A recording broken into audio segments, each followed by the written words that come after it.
Sabi ng mga matatanda, mas maganda raw gumamit ng manual na motorsiklo kesa automatic habang bata ka pa. Kasi marami itong benepisyo. Although mas nakakapagod itong gamitin kesa sa automatic na motorsiklo, iba pa rin kung mas nauna kang matuto sa mga manual na motorsiklo. Kagaya na lamang ng bagong motor na ito na kalalabas lamang ng Yamaha ngayong taon, na siguradong magugustuhan mo.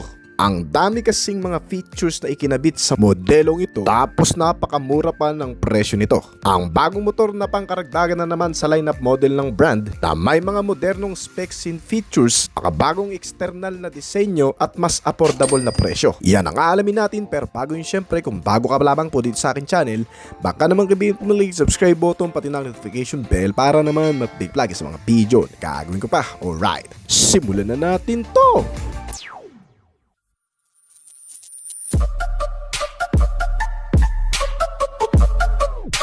Isa na namang bagong update na motor ng brand na Yamaha ang makikilala natin sa pagkakataong ito, ang Yamaha FZS 150 Hybrid 2025 model. Ay inilunsad na sa Auto Expo sa ibang bansa ngayong taon. Isa sa magandang inire-recommend sa mga taong naghahanap ng isang manual na motor na may mababang makina sa abot kayang presyo lang. Ang motor na ito ay kapatid ng Yamaha FZI na matagal nang gumugulong sa kalsada ng Pilipinas at napapakinabangan na ng maraming commuter sa bansa. Itong bagong FZS 2025 model ay nilagyan ngayon ng hybrid assist technology gaya ng sa ibang mga modelo ng brand na Yamaha Pasino 125, Raze AR 125 at Yamaha Mio Patio 125. Ang teknolohiyang ito na hybrid power ay gumagamit ng ISG o Integrated Starter Motor Generator na kung saan ay humahalili sa starter motor nito at nagsisilbing alternator motor.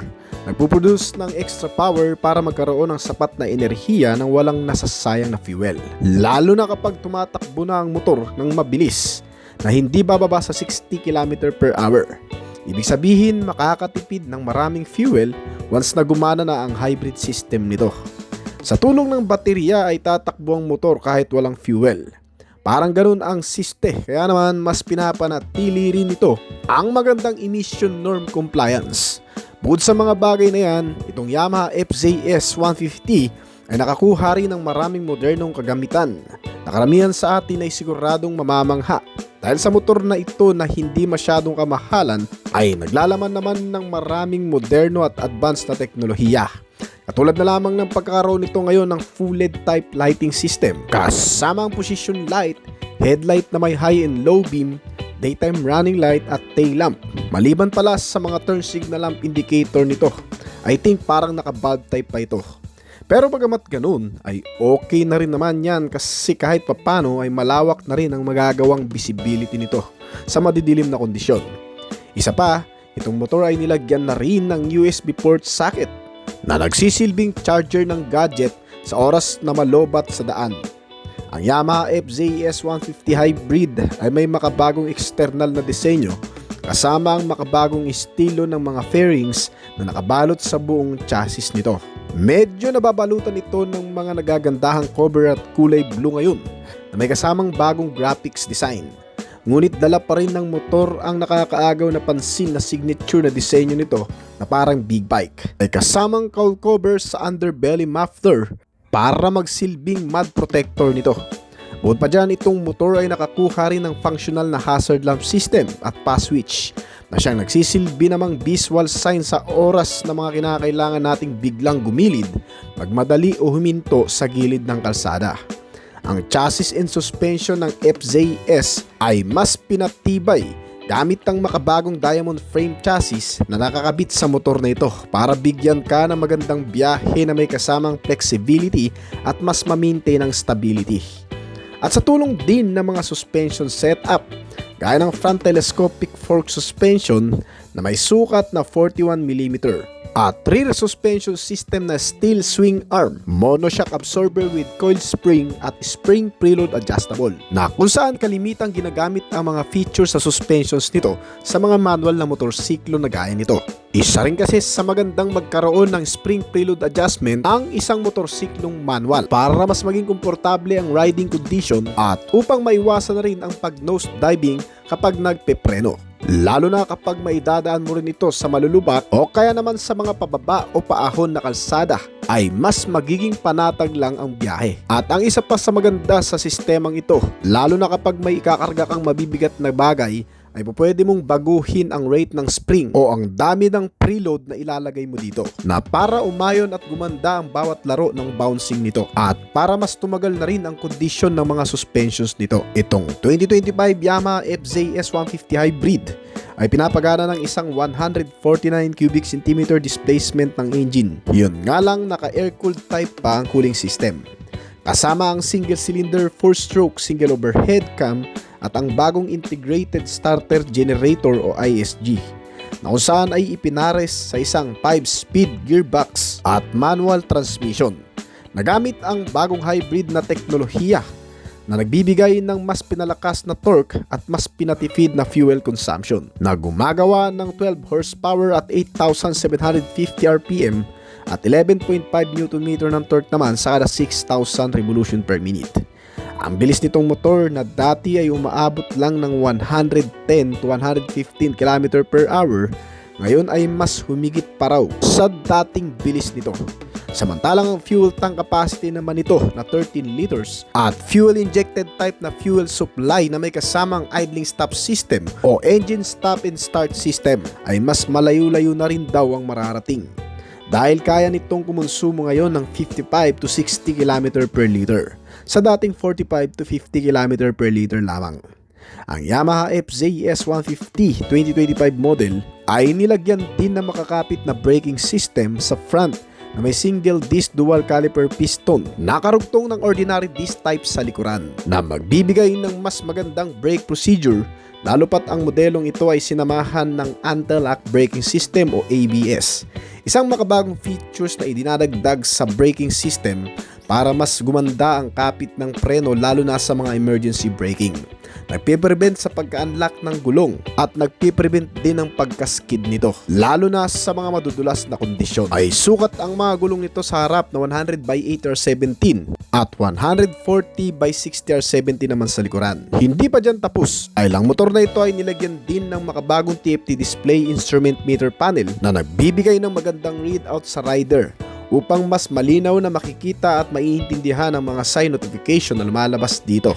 Kasama ang additional pang safety features nito na traction control system. Isang safety features na nagpapanatili ng traksyon sa mga alanganing kondisyon lalo na sa malulubak, matutubig at madudulas na klase ng kalsada. Itong bagong Yamaha FZ S155 2025 model na may premium style, nakabuwang disenyo at mga makabagong specs and features na ikinabit ay siguradong tatangkilikin ng marami lalo na kapag dinala ito sa Pilipinas. Yun nga lang, sa bansang India pa lamang ito inilalabas sa estimated price mula sa 84,600 hanggang sa 120,000 pesos lamang. Alright, Yamaha FZX 150. Ang Yamaha FZX 150 ay ang pinakabagong karagdagang motor mula sa Neo Retro segment ng Yamaha.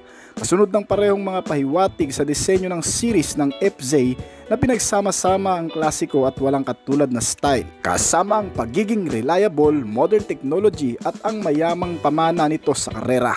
Ang FZX 150 ay idinisenyo upang magkaroon ng sariling kalayaan na hindi katulad ng iba pang motorsiklo mula sa klase nito. Ito ay inilunsad ngayong taong 2023 lamang ng Yamaha Motors at sa wakas ay nasa merkado na. Pero ito ba ay may chance na dumating sa bansa? Well, isa sa mga prioritized country marahil ng Yamaha ay ang mga lugar sa Asia. Kaya may posibilidad ding madala ang modelong ito. Well, ang mga kapanapanabik na katangian sa motorsiklong ito gaya ng Delta Box frame na sumusunod sa parehong silweta ng Yamaha XSR 155 na pinagsama-sama ang mga katangian ng mga retro na motorsiklo sa mga modernong sports bikes at ginagawa nitong mas epektibo, elegante kumpara sa marami. Pinapatakbo ng subok na makina na 149 cubic centimeter na displacement capacity, naka-air-cooled type ang cooling system May 4-stroke single overhead camshaft, single cylinder engine na may variable valve actuation na nakamount sa isang delta box frame at may kakayahang maglabas ng 12.4 horsepower sa kada 7,250 revolution per minute at 13.3 Nm of torque. Ito ay pinares sa 5-speed na manual transmission na may assist at slippery clutch na epektibong magpapagaang sa mga pagtakbo at pagpipreno ng engine sa paahon ng mga downshift deceleration. At ang naitalang top speed nito sa kanilang test drive ay umabot ng 135 km/h. Nilagyan din ng makabagong sistemang E20 fuel compatible na kung saan ay nag-aalis ng emisyon at mawala ang polusyon. Ito ang pagsasaayos ng Yamaha Motors para sa kanilang carbon reduction commitments. Nang sa gayon ay hindi na madagdagan ang carbon dioxide sa kapaligiran, gawa ng usok na nanggagaling sa makina at lumalabas sa tambutso nito. At ang mahigit na 10 litrong fuel tank capacity nito ay malayo-layo na rin naman ang mararating mo dahil kaya nitong umubos ng 1 litro sa layo ng 45 km. Ibig sabihin kung susumamuin ay napakatipid ng motorsiklong ito. Itong FZX 150 ay dala pa rin ng iconic na design ng Yamaha XSR 155 sa pagitan ng internal at external details. Gumagamit ng isang tuck and roll na disenyo ang makapal at napakatibay nitong seats. Yan ang materials na ginamit dito at syempre komportable na rin. Dahil din sa mga reliable suspensions sa front ay ginamitan ng telescopic fork at may fork boot na kung saan sa pamamagitan nito ay mapuprotektahan ang mga inner tubes sa scratches at dent. Isa pa, pangkaragdagang disenyo din ito para mas magmukha palalong old school ang pormahan. At naka-swing arm with center monoshock absorber naman ang rear suspension nito, kaya maganda na ring lumaro pati sa malulubak. Pagdating naman sa front face, makikita ang hiwalay na pattern ng BI functional LED headlamp with daytime running light. Ang mga ilaw nito ay kapansin-pansin sa umaga at lalo pang nag-i-stand out sa gabi. Sa lakas ng brightness nito ay siguradong madali kang mapapansin ng mga kasalubong at makakasabay mo sa kalsada kasama ang sleek type na LED tail lamp nito. At pati na rin ang mga flasher din itong motor ay naka-LED na kung saan kapansin-pansin ang pagiging unique identity at mas lalong nagiging visible sa harap at likod. Mas gumaganda ang design at nadaragdagan ang safety. Built-in na rin sa motor na to ang hazard lamp kaya hindi mo na po problemahin pa sa aftermarket. Pagdating naman sa multifunctional, naka-LCD type instrument cluster naman ito. May sleek type at napaka-stylish ng design. Naka-LCD instrument screen na sinamahan pa rin ng traditional and modern design. Makikita ang pamilyar na mga bahagi nito kagaya ng tachometer display at analog look na circular pattern. Kasama din sa makikita sa display nito ang smartphone connectivity notification na kung saan malinaw at mas madali mong maiintindihan. Hindi pa yun, ang modelong ito ay sinama na rin ng Y-Connect system ng Yamaha na kung saan sa instrument cluster nito ay makikita mo ang mga notifikasyon ng tawag sa cellphone mo habang ikaw ay nagdadrive. Kasama ang mga messages, emails na nanggagaling sa iyong phone ay makikita mo na rin dito. Ang ilan pa sa capabilities nitong Y-Connect system sa mga hindi nakakalam ay sinama na rin ng fuel consumption tracker na kung saan mamomonitor mo ang record ng fuel consumption nito sa kada mileage kahit sa buong araw ng buwan. Makikita mo rin dito ang last parking monitoring, revs dashboard, maintenance recommendation, multifunctional notification, ranking at marami pang iba. Na kung saan dito sa Y-Connect system ay mas mapuprotektahan, maaalagaan at maisasaayos mo ang maintenance ng motorsiklo. Bukod pa dyan, bagamat naka neo-retro style old school ang datingan nitong motor, ay napaka-advanced talaga pagdating sa iba pang mga features kagaya na lamang ng pagkakaroon nito ng USB port charging system. Na kung saan kahit sa malalayong lugar ay hindi ka na mangangambang malobat dahil dito ay pwede ka na ring mag-charge ng iyong gadget. Pansin-pansin din sa motor na ito ang style at design ng mga gulong nito. Ang golden alloy wheels na inilagay dito ay nagdadala ng perfect blend ng style pang adventurous. At bilang pangkaragdagan sa kakilakilabot na presensya sa kalye, ang mga gulong nitong FZX 150 ay nagpapalakas din ng kapit sa mga madudulas na kalsada. Nagpapaboost ng confidence sa kahit na sino mang makakagamit nito. May kabuang sukat ito sa harap na 100/80R17 at ang paglikod na gulong ay may kabuang sukat naman na 140/60R17. At hindi pa yun, ang malakas na kapit naman ng mga braking system ay maaasahan mo rin sa motorsiklong ito. dahil sa ginamitan ng parehong naka-disc type sa front and rear nito. Kasama ang alinman sa pagpipreno ay nagbibigay ng mga reliable disc brake mula sa harap at likod na sinusuportahan pa ng single channel ABS sensor o anti-lock braking system. Isang sistemang nag-a-unlock sa maigpit na kapit ng brake kapag bigla mo itong nagamit sa hindi inaasang pagkakataon. Dahil dito ay may iwasan ang pag-skid ng gulong o pagkadulas na rin sa biglaang pagpipreno. At kung pag-uusapan pa ang ilan sa mga safety measure, bukod sa mga braking system na idinagdag, ito rin ay nagkaroon ng traction control system. Isang bagay na kung saan ay nagko-control sa parehong ikot ng dalawang gulong nito sa harap at likod. Upang nang sa ganon, kung may dadaan mo man sa malulubak, matutubig na lugar o kaya naman sa madudulas na kalsada, kahit pa banking o napakabilis ng takbo ay hindi ka basta-bastang sisemplang dahil dito. Isa pa sa maganda rito sa pagiging adventurous na neo-retro old school attire na motorsiklo, ay lighted din kasi sa motor na to ang metal undercowl top. Hindi lamang para maprotektahan mula sa putik ang makina, kundi pati na rin sa karagdagan para sa pagiging retro bike nito. At kung pag-uusapan naman ang kabuang dimension o sukat nitong motorsiklo, halos katulad lang din naman daw ng laki ng XSR Yamaha dito sa bansa. Pagdating sa kabuang haba kasi, ito ay may 2020mm, may lapad ito na 785mm at taas na 115mm. Ang wheelbase size nitong motor ay umaabot ng 1,330mm. At pati sa ground clearance, itong motor ay bagay na bagay dito sa Pilipinas, na kung saan karamihan sa mga lugar sa syudad ay madalas na binabaha. Ang pagkakaroon nito ng ground clearance na 165mm ay talagang sulit, convenient at napaka-practical sa kabuang halaga nito. May seating height ito na 810mm kaya napaka-compatible din para sa ating height na mga Pilipino. Ang kabuang bigat naman ito ay nasa 139kg. Madaling mai-manage ng mga babaeng rider pati na rin ng mga beginner. Ang kasalukuyang presyo nito na kung i-convert natin ang Indian rupees na 136,200 pesos, ito ay papatak sa atin ng 93,414.68 Yamaha Pacer FZ150. Ang paglabas ng modelong ito ay tiyak na kapanapanabik sa mga rider na mahihilig sa mga ganitong klaseng kategorya. Kung tutusin ay lumang motor na raw talaga ito ng Yamaha mula Southeast Asia, ay nakilala ang pagiging matipunong pormahan at maangas ng isang ito. Isang naked handle sports bike motorcycle na hahalili sa mga taong may kasanayan sa paggamit ng mga ganitong klaseng motor. At na-update ngayong 2023 sa bagong bersyon, ginawang mas modern at mas pinatatag ang mga bagay na meron na ito. Kung prepared mo ang pagiging malaki ng kaha nito na may mababang displacement lang at medyo thriller gamitin dahil sa manual motorcycle nga ito, ay tiyak na para sa iyo nga ang modelong ito. Isang sulit na head turner na magagamit sa pang-araw-araw at ang pagiging malaking body size na mayroong malaki at machong body tank na naglalaman ng fuel tank capacity na 11.9 liters ang kapasidad, ay napakainam gamiting riding body sa long ride.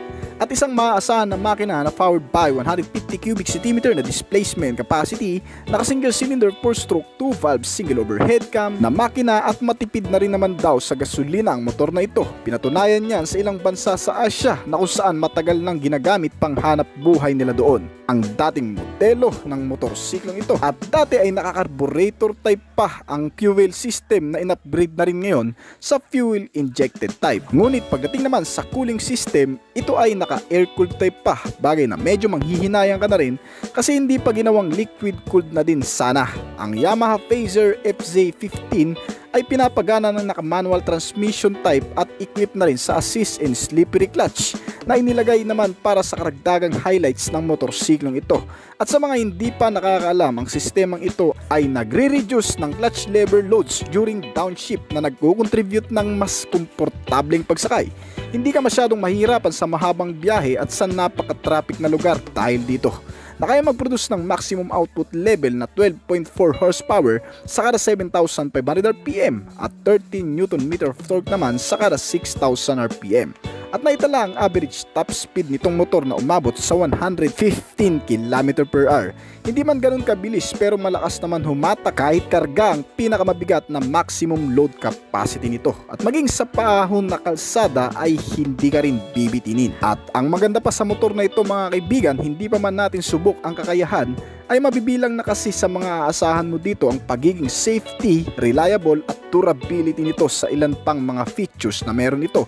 Tulad na lamang ng pagkakaroon ng anti-lock braking system, isang sistema na nag-a-unlock ng preno kapag biglaan mo itong naihinto at napiprevent din ito na mag-lock ang gulong during brake procedure. Kaya maiiwasan na rin ang pagkadulas o pagkasemplang sa kalsada. Sa magandang pormahan pang external ay kaakit-akit, sa overlooking ay malabrusko ang datingan. Ganyan ang tingin ng marami sa makakagamit nito. At kung mapapansin mga kaibigan ay hindi rin talaga nalalayo ang itsura nito sa Yamaha FZi-150 dito sa bansa. Ang ilan sa mga detalye ay halos magkapareho, cocktail part na naka-naked handlebar kasama ng rear portion at ang iba pang external design at features nito ay halos katulad lang din ang itsura ng FZi-150 dito sa bansa. At matchong pormahan ng fuel tank na sinamahan pa ng napakaangas na front LED headlamp. Sa pinaka-center position na naiiba naman sa Yamaha FZi dito sa bansa ay daytime running light kasama ng tail lamp na fully compact LED type na rin maliban sa mga turn signal lamps na naka-bulb type pa. Ang instrument panel ay naka-fully digitalized at mas malinaw na kumpara sa dating naka-analog display pa. Very informative at friendly user. At pagdating naman sa chassis and suspensions, isa sa mahalagang bagay para sa mas komportabling pagsakay. Ang buong frame ng motor na ito ay ginamitan ng diamond frame chassis, isang komportable at relaxed na riding position at defendable naman ang maipamamalas nito na sinamahan ng mga suspension sa front na naka-telescopic fork at rear suspension na monocross type with freeload adjustment. Isang sistema na naiaayon sa bigat ng sasakay dito at maging sa kondisyon na rin ng kalsadang dadaanan kung ito man ay malulubak o kaya naman ay paahon na lugar. At dahil dito ay mas kalmado at hindi siya matagtag gamitin. At para mas sa iba pang specs na meron ito pagdating sa kanyang braking system sa front, ito ay naka single disc brake na may sukat na 282mm at rear brake na single disc brake na rin na may sukat na 220mm naman. Napaka-reliable na rin ito sa braking horsepower. At ang mga gulong ng motorsiklong ito ay hindi na rin tinipid dahil sa tires nito na ginamitan ng Pirelli Diablo Russo. Kung ito man ang magiging gulong nito sakali mang dumating ito dito sa bansa ay sobrang sulit talaga. Napakaangas i-banking ng Pirelli Diablo Russo dahil sa hindi madulas at sobrang makapit talaga. Masarap i-banking at lalong mas nagiging makapit pa sa mga matutubig o mababasang kalsada. Na may kabuuang sukat sa front na 110 by 80R17 at rear tire size naman 140 by 60R17. At para naman sa kabuuang sukat, ang wheelbase nito ay may sukat na 1,330mm.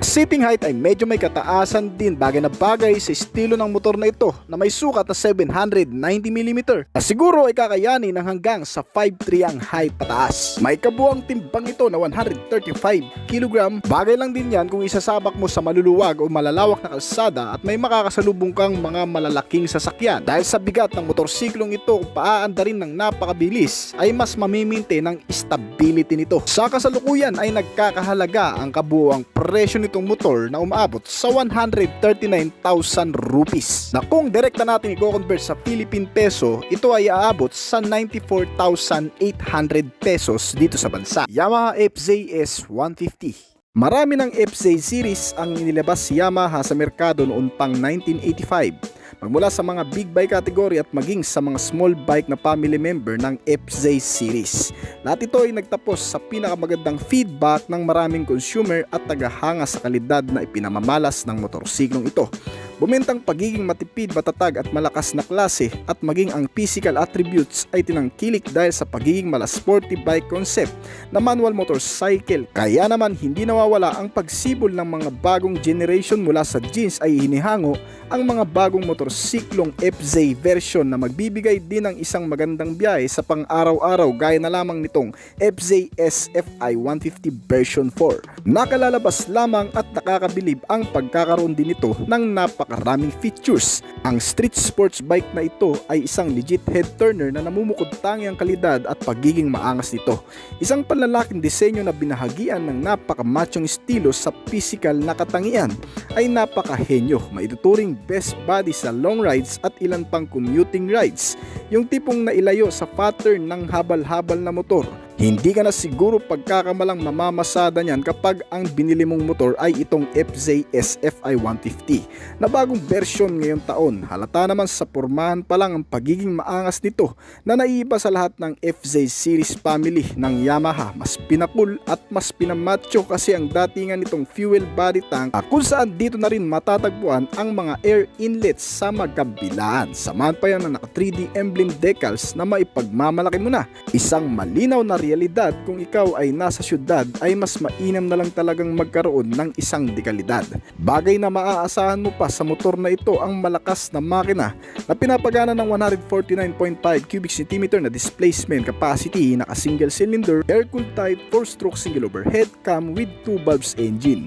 2 valves ngunit ito naman ang nakakamangha kasi kahit 2 valves engine ito, hindi bitin sa overtaking kasi hanip ang acceleration o baka naman sana itutulong na rin ng kanyang power distributor na may variable gearbox na 5-speed kaya hindi ka bibitinin at mas maisasagad mo pa ang maximum level capacity na may 12.5 horsepower at 13.3 Nm of torque. Ang performance na may average top speed na higit sa 115 km/h.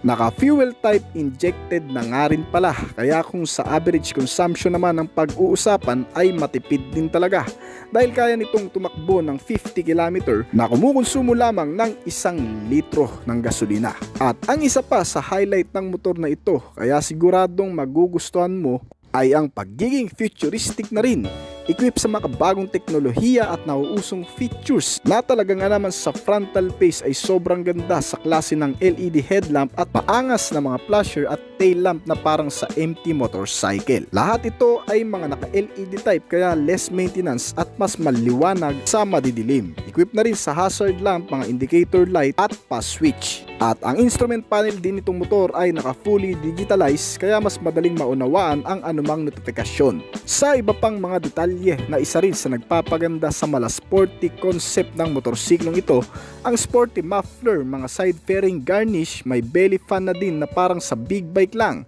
at rear portion na inspired ng MT series. Hindi rin nagpapauli sa pagkakaroon ng mga safety sense ang motor na ito ay equipped din sa anti-lock braking system at sa traction control system. Ito na marahil ang magiging kalamangan nito sa ibang kakumpetensya na walang mga ganitong klaseng sistema. Ang anti-lock braking system para ma-prevent ang pagka-lock ng gulong sa biglaang pagpipreno.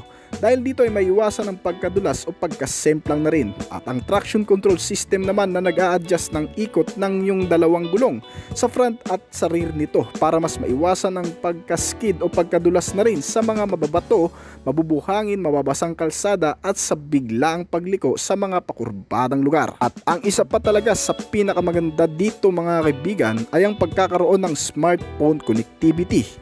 Ang smartphone connectivity features ay mahalaga sa panahon ngayon. Kung dati ay umaasa lang tayo sa kung anong schedule ng maintenance na dapat sundin at kung ano ang mga dapat papalitan depende sa spare parts na masisira.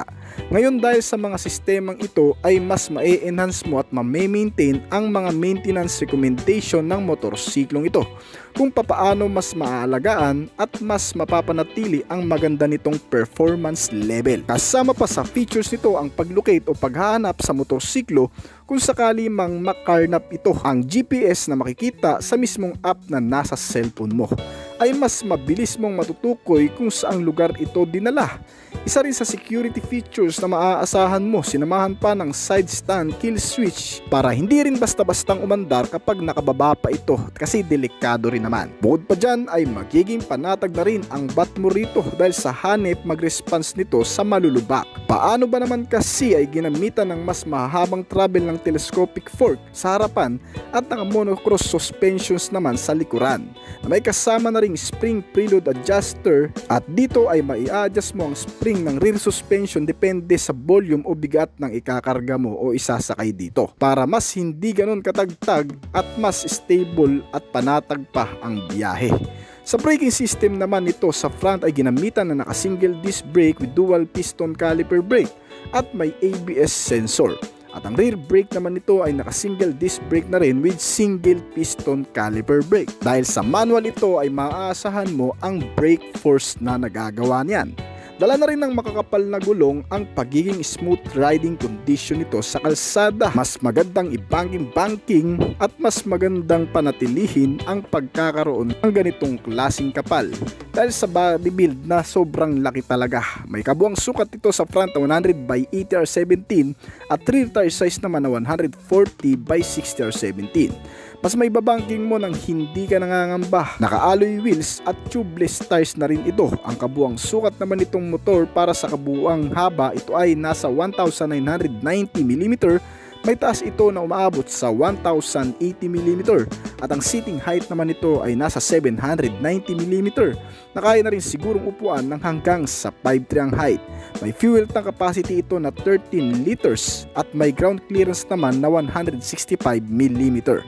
Ang timbang nitong motor ay umaabot sa 136 kg at sa kasalukuyan ay available pa lang ito sa bansang India kaya hindi malayong makarating din ito dito sa bansa. Tulad ng Yamaha FZI mula India ay dumating sa Pilipinas. At para sa kabuuang halaga mga kaibigan, ito ay ikinonvert lamang natin sa presyo na lumabas sa bansang India na nagkakahalaga ng 80,000 to 83,900 pesos dito sa bansa.